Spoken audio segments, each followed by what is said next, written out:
Selamat pagi, Bapak.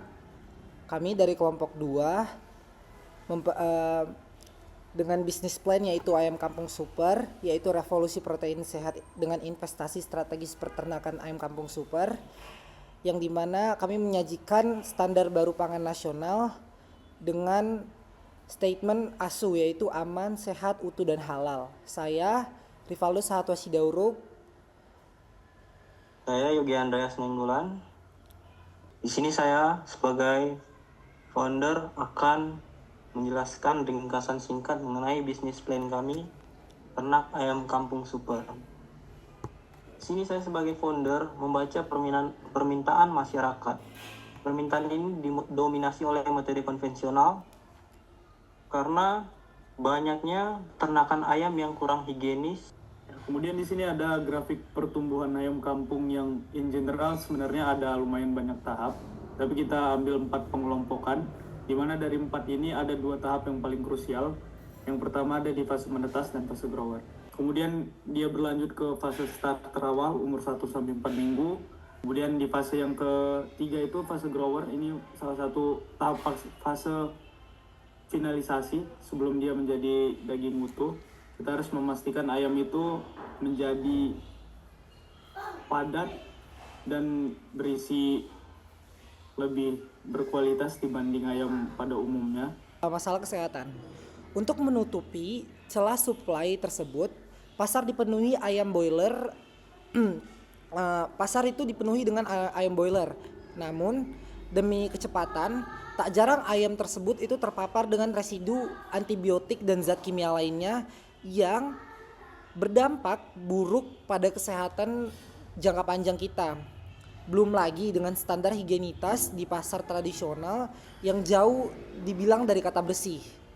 Disinilah bisnis plan kami hadir, yaitu Ayam Kampung Super, masuk sebagai jawaban dari pertanyaan-pertanyaan masyarakat di luar sana. Ada business description, penjelasan bisnis kami. Jadi fokus utamanya adalah berkualitas tinggi. Kami juga mengintegrasikan metode peternakan konvensional yang mengutamakan cita rasa daging alami, namun standar industri modern yang menekankan pada efisiensi waktu, higienitas, produk, dan keamanan pangan. Artinya, di sini kami tetap memperhatikan kualitas untuk kebutuhan protein customer. Dan di sini ada visi dari Ayam Kampung Super kami ini menjadi market leader dan rujukan nasional dalam penyediaan protein ayam alami yang sehat, higienis, dan berkelanjutan. Dan selanjutnya adalah mission dari bisnis plan kami. Yang pertama adalah budidaya unggul, yaitu mengimplementasikan seleksi bibit DOC atau Dog on Child dan manajemen pakan probiotik untuk menghasilkan daging dengan kualitas premium atau tinggi. Yang kedua adalah biosecurity tanpa kompromi, yang dimana kami menerapkan sistem 3 zona sanitasi ketat untuk menjamin kesehatan ternak dan produk bebas residu kimia.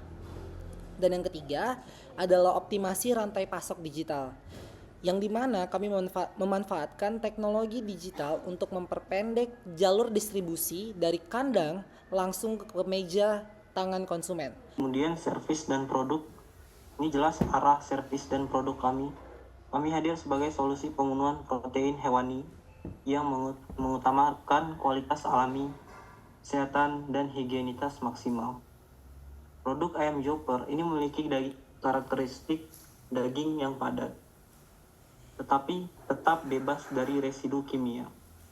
Dalam proses dengan standar ASU, aman, sehat, utuh, dan halal, melalui penggunaan pakan probiotik alami tanpa residu, menjadikan pilihan unggul bagi konsumen yang peduli pada gaya hidup sehat.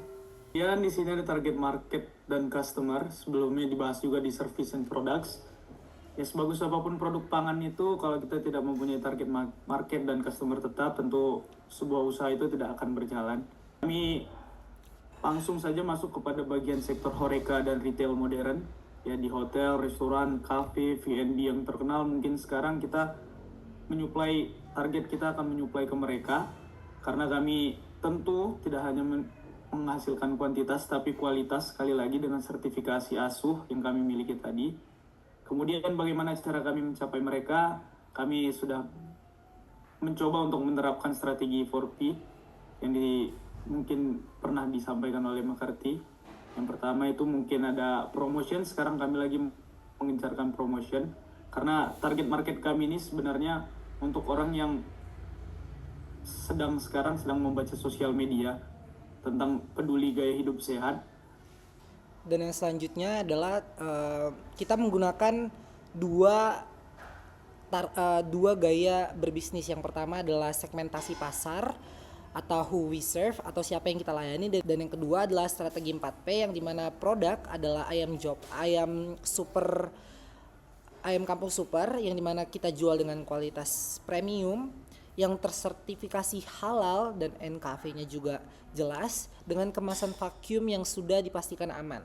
Dan kedua adalah price atau bisa kita bilang harga, value based pricing, yang dimana harga minimumnya itu kita bisa banget untuk kita pastikan bahwasannya harganya ini sangat affordable, bisa dijangkau oleh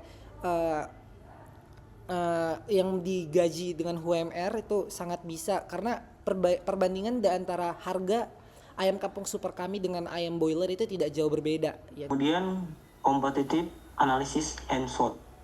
Jadi saya sebagai founder sebelum membuat business plan ini, saya menganalisis melalui sistem SWOT atau Strength, Weakness, Opportunity, Threat. Strength yang ada pada bisnis plan kami ini adalah kualitas daging kami premium dan lokasi yang strategis. Dan kelemahannya, biaya produksi pakan probiotik lebih tinggi dibanding pakan standar. Nah, di kelemahan ini kami menutupinya melalui kekuatan kami kualitas daging premium. Peluangnya adalah ledakan tren gaya hidup sehat pasca pandemi, minimnya kompetitor ayam kampung dengan standar sertifikasi industri.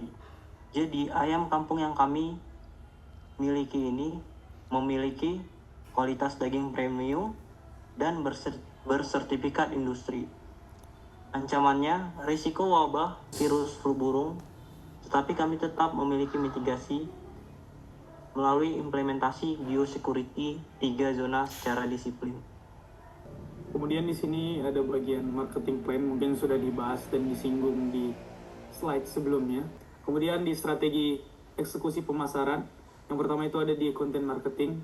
Kami, seperti yang saya sebutkan sebelumnya, kami tidak hanya menampilkan promosi barang untuk dijual hanya untuk laba saja, tapi kami juga mengedukasi rutin untuk dari segi health, dari segi awareness, untuk para warga yang mulai sebenarnya harus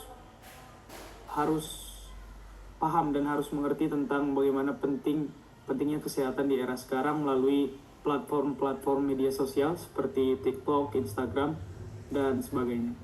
Berikutnya adalah operation and management plan, di mana siklus bisnis kami dimulai dari seleksi ketat yaitu bibit dog on child, yang dimana dan berakhir ini di meja makan konsumen dengan sangat terstruktur, yang dimana kami mendistribusikannya dengan freezing food, yang kami tidak hanya membesarkan ayam tetapi kami mengolah sebuah proses manufaktur protein digital, yang dimana setiap tahap mulai dari pemberian pakan, dari dia menetas hingga setiap proses yang dialami diawasi dengan standar operasional yang sangat ketat. Dan juga tim kami dibagi menjadi tiga pilar utama, yaitu operasional, keuangan, dan juga pemasaran. Kami mengangkat 2 angka keramat yang dimana sangat kami jaga di sini, yaitu morality di bawah 5% dan juga feed conversion ratio yang optimal. Dalam dunia peternakan, kemampuan menjaga ayam tetap hidup mengkonversikan pakan menjadi daging secara maksimal itu adalah kunci utama profitabilitas untuk kami. Nah, di sini jelas terlihat saya Yogi Andreas Nenggolan sebagai CEO founder. Di sini tugas saya sebagai mengetahui pengurusan teknikal peternakan, pelaksanaan biosecurity ketat, dan kawalan kualitas produk. Dan ada Rivaldo Satua Sidauru sebagai manajer operasional. Kemudian ini ada financial factors or the money, Ini mungkin perhitungan singkat atau mungkin cukup sederhana bagi sebuah bisnis. Untuk total OPEX-nya kurang lebih ada di 216 juta. Jadi untuk pendapatannya, total revenue-nya kita bisa dapat di 302 juta. Kemudian yang terakhir ada analisis laba ruginya. Kita bisa dapat laba kotornya itu kurang lebih 86 juta. Jadi kita bisa dapat laba bersih per siklusnya itu 76 juta. Itu kurang lebih 5 sampai kurang lebih paling lama 7 bulan. Jadi untuk industri peternakan ini sangat menjanjikan, khususnya buat kami sebagai produsen ayam super. Selanjutnya adalah financial factors, yang dimana pertama yaitu adalah revenue streams, yang kami mencangkup penjualan karkas utuh, potongan ayam hingga telur. Namun yang menjadi pembeda adalah produk kami itu ready to cook. Sesuai dengan misi dan inovasi kami, produk olahan kami memiliki margin dan laba yang jauh lebih tinggi karena memberikan nilai praktis bagi konsumen untuk modalnya tersebut. Yang kedua adalah struktur biaya. Kami mengalokasikan investasi strategis pada cold storage. Kenapa ini penting? Karena tanpa gudang pendingin, kualitas produk yang kami kirimkan ke tangan konsumen tidak akan terjadi secara maksimal, yang dimana jika kami tidak mengirimkan secara dingin akan mengurangi standar dari yang sudah kami siapkan. Kesimpulan dan saran. Adapun kesimpulan dan sarannya ialah terdapat peluang pasar yang kuat pada sektor protein hewani premium seiring meningkatnya kesadaran konsumen terhadap keamanan pangan, produk sehat dan bebas residu kimia. Sekian dari kelompok kami, terima kasih atas perhatiannya, dan kami harap bisnis plan yang kami buat dapat menarik hati para klien dan juga Bapak yang sedang menonton, dan juga mohon maaf atas kekurangan yang kami sampaikan. Lebih dan kurangnya kami mohon maaf. Wassalamualaikum warahmatullahi wabarakatuh.